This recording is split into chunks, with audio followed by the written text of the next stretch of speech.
Assalamualaikum dan selamat pagi. Okey, bertemu kembali pada tahun 2021 ni bersama saya Cikgu Amir Hakim dalam yang akan mengajar untuk subjek pendidikan jasmani dan kesihatan tahun 5 IK dan 5 IS. Okey, selamat datang. Okey, ini adalah mungkin hari kedua untuk kelas PDPC secara online.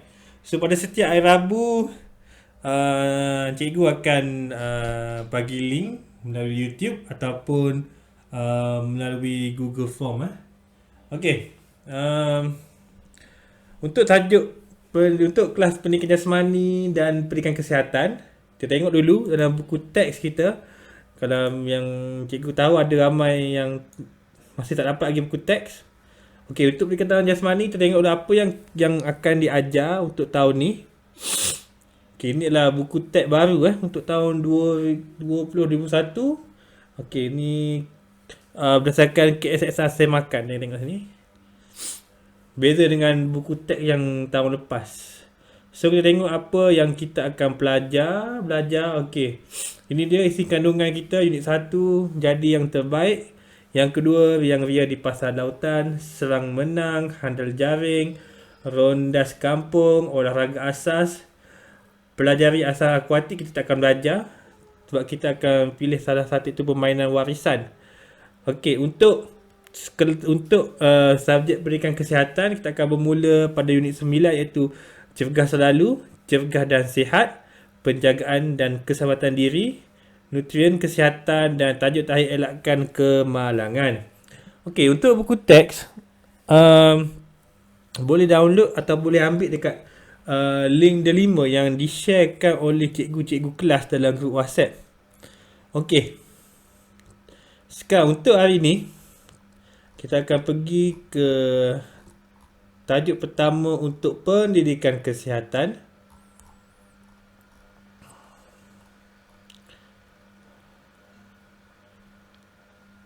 Okey.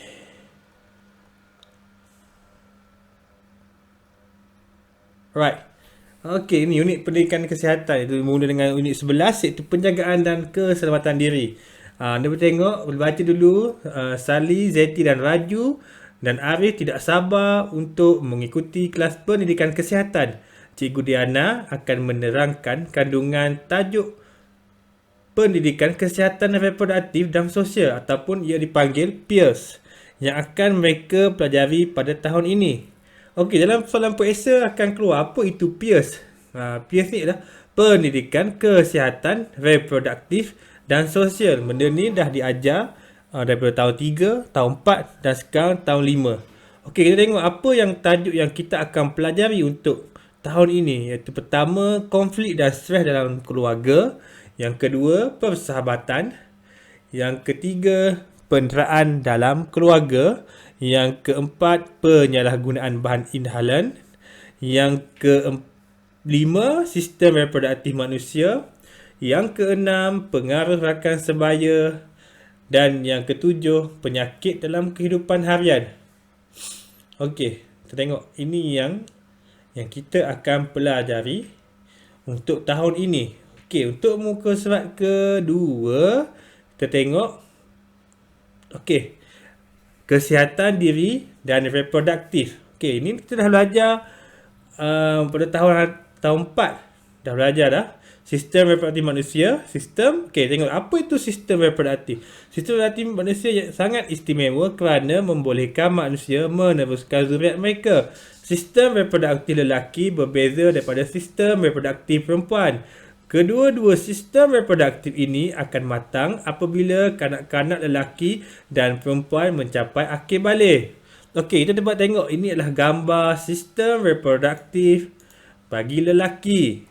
Okey, ada 3 yang kita perlu tahu. Yang pertama, zakar, testis dan skrotum. Ini adalah 3 sistem reproduktif lelaki. Mesti ada 3 dan perlu ingat ketiga-tiga ini. Dan manakala sistem reproduktif bagi perempuan ada tube falopio, ovari, uterus dan faraj. Okey. So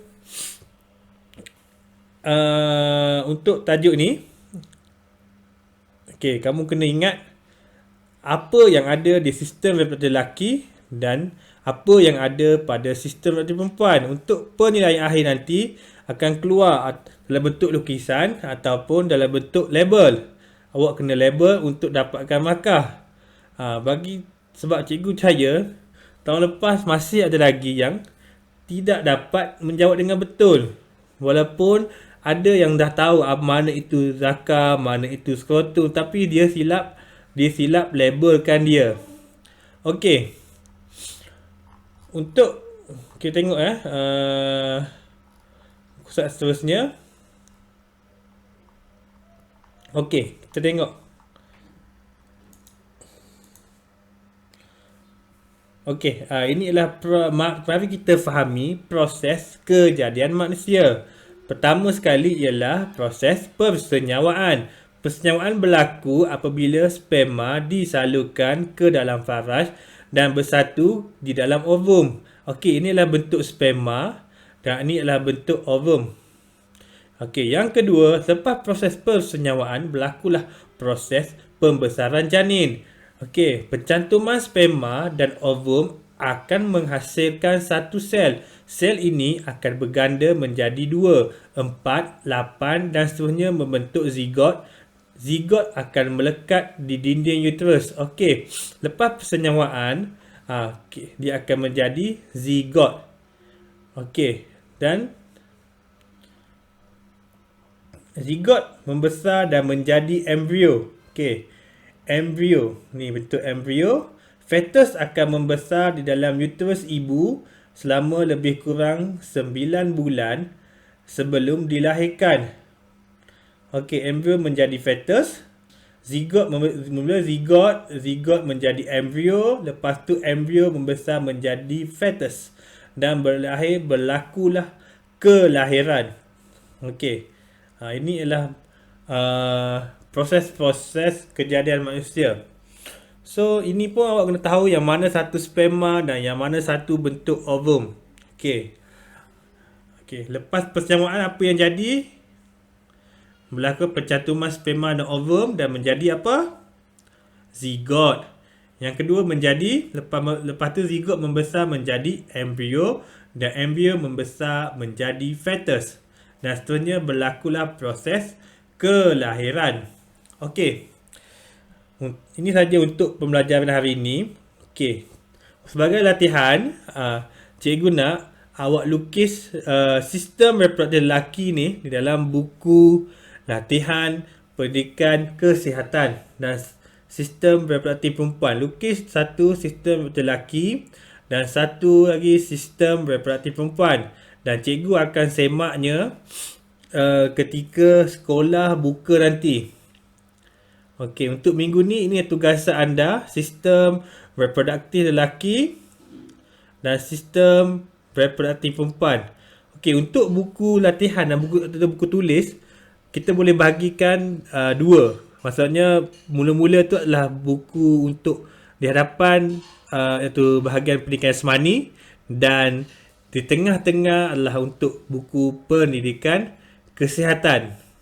Okey, itu saja untuk kelas pada hari ini.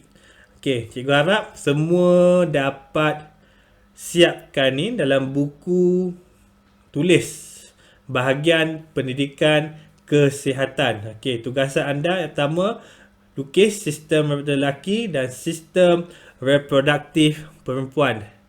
Okey, jumpa lagi di kelas seterusnya. Sekian, terima kasih.